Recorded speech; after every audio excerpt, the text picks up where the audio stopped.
Alright guys, so let's make a video on components, shall we?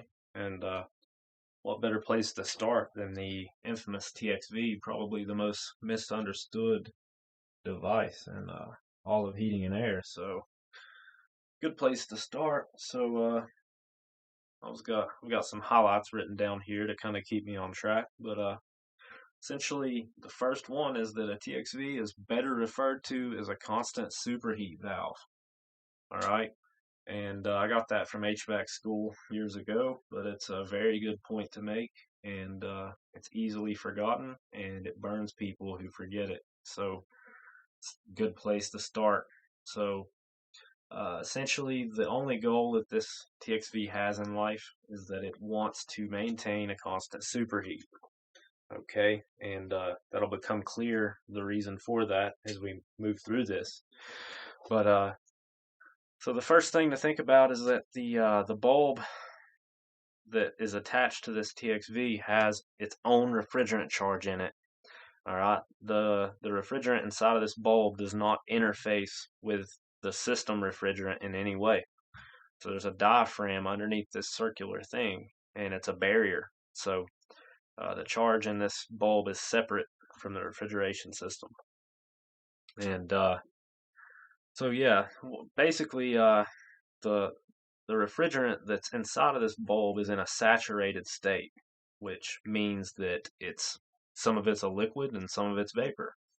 Um, Generally, when a refrigeration system is at rest, it will be in a saturated state. So, most of the time, that's why you can't really check your pressure on a system unless it's running, and because the refrigerant is going to be at a temperature that's proportional to the outdoor ambient temperature generally.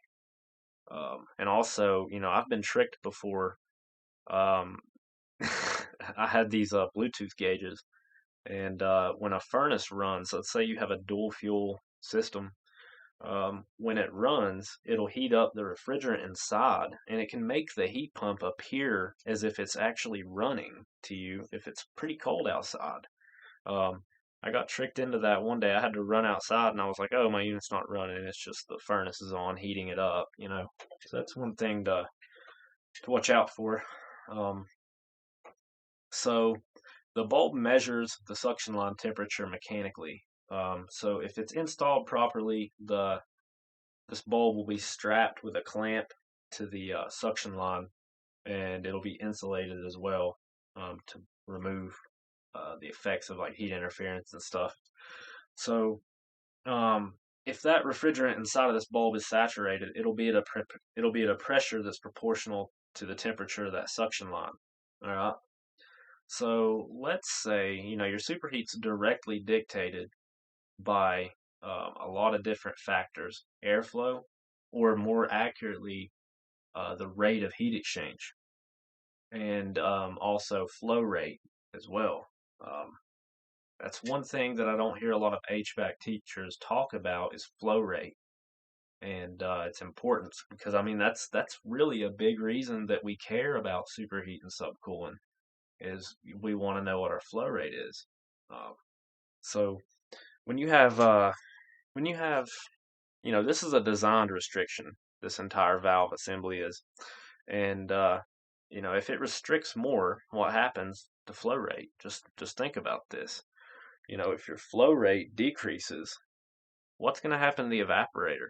It's going to starve, and when it starves, provided that your rate of heat exchange is constant, your superheat's going to be higher because if you're moving less refrigerant through that coil, it doesn't take it as long to boil away. And the same is true on the other side of the system at the condenser. If your flow rate is decreased, what's going to happen to the liquid that's chilling in the bottom of the condenser coil? Well, it's going to stack up farther because it's being blocked more heavily. And what's going to happen to your discharge pressure, your liquid pressure? What's going to happen there? It's going to increase slightly. Provided that all other things remain the same, it's going to increase slightly. Well, what's going to happen to your suction pressure? It's going to go down.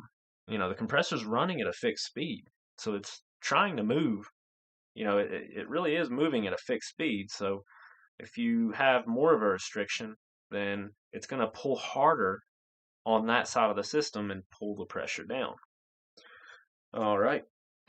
So yeah, this bulb and this spring are fighting against one another in an eternal war. So the bulb has its pressure, it has its force that it's applying, and then the force of the spring is just a fixed pressure. So if your pressure goes down in this bulb, if your suction line is colder, then that translates to the diaphragm becoming weaker. The spring remains the same, so it wins. And when it pushes upward, what happens? All right, this is this is what gets a lot of people right here. What happens if the spring wins? Well, the valve will begin to close off, right? Because if your suction line's too cold, that means you've got low superheat. So this is going to open up and it's going to attempt to throttle off, thinking that, hey, I'm going to raise my superheat,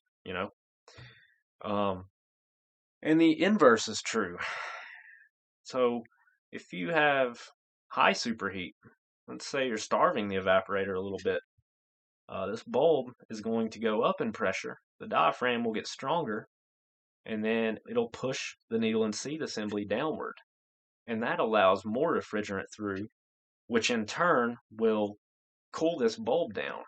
And so these valves, when you start up a system, there's a period of time there where you're hunting and fluttering upwards and downwards.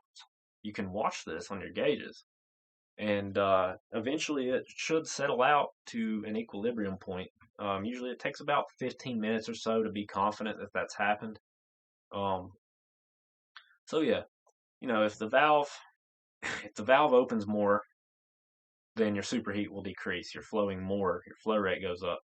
But also, and this is one thing that doesn't get stressed enough in my opinion, is that subcool is also directly dictated by this valve, right? Because flow rate, it affects both sides of the system. It doesn't just affect the suction side. If you flow less refrigerant, your subcool is going to go up. And that you can watch, usually on a TXV system, you can watch your superheat and subcool in tandem. And it's almost like they mimic each other. If one goes up, the other one goes up. If the other one goes down, the other one goes down. So it's something to think about there. I don't see that stressed often enough. The bulb, as far as diagnostics go, the bulb can lose charge in these. You can either have it crack right there from stress, or you can have this be strapped up against something sharp and it rub out over the years. Either way, the effect's the same. The diaphragm just completely loses all of its force. The spring pushes this down very, very hard and throttles the valve almost all the way closed. So in that event, you'll see super high subcooling if the system's charged properly. You'll also see very high superheat. You'll see very low suction, very high discharge. It'll act just like a restriction, any other restriction. And one thing to note here, guys, I know, there's a thing about static pressure, blah, blah, blah, but everybody has their opinion. But, I'd never really condemn one of these unless I check the airflow. Now I'll change them if they're just pumping down or they're just obviously plugged up, but I always make an effort to check, what my airflow looks like, make sure my fan speed's set right, et cetera, et cetera. Because the reason why is, if you have a lower heat load, so you can think about low airflow as lower heat load. If you're moving less air over that coil, less volume of air, you're going to have a lower heat load. It'll just, a lot of the times, low return temperature issues will mimic low airflow. And that's because it's just lower heat load. That's what they both produce. That will result, all other things being equal, provided this valve is in the same position, same outdoor ambient, all that remains the same, it'll result in a lower superheat. So for example, let's think about a freezer, because it's easy to think about a freezer because it's an extreme case.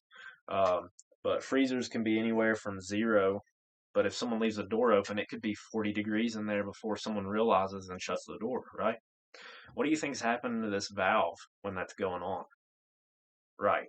So the valve, when it when let's say you start up the or it's been running with the door open, eventually your return air is going to creep up. When your return air creeps up, your superheat goes up as well, um, and that causes this to be farther open. This valve's going to react to that, open up farther, allowing more refrigerant in. The more refrigerant you let in, you end up with a lower superheat. All right. And another thing to think about too is average coil temperature. That's something else that I don't see many people go into. But if you have a lower superheat, technically you get some efficiency there because your coil is operating at a lower average temperature. If that superheat is high and you're warming up halfway through the coil, half your coil is already beginning to heat up and you lose a little bit of efficiency out of that. So one thing to keep in mind there. um, but yeah, lower heat load will result in lower superheat, right? So as the freezer begins to cool down, this valve is going to slowly modulate and move toward being closed. The spring's going to slowly start to win and push up, push up, push up until you hit the set point, at which point, it's going to pump down and blah, blah, blah. So yeah, that's pretty much it on valves. Uh, that's enough you need to know really to diagnose these things with pretty good accuracy. They still make me nervous when I diagnose them. I really don't like diagnosing them, but I found that they really do rarely fail. Like it's usually some other issue. They may have supply vents closed, killing the airflow, or they may have fan speed set too low, or they could have ductwork issues. I mean, it's endless. Um, so yeah, there we go. That's a good primer, and thank you for watching.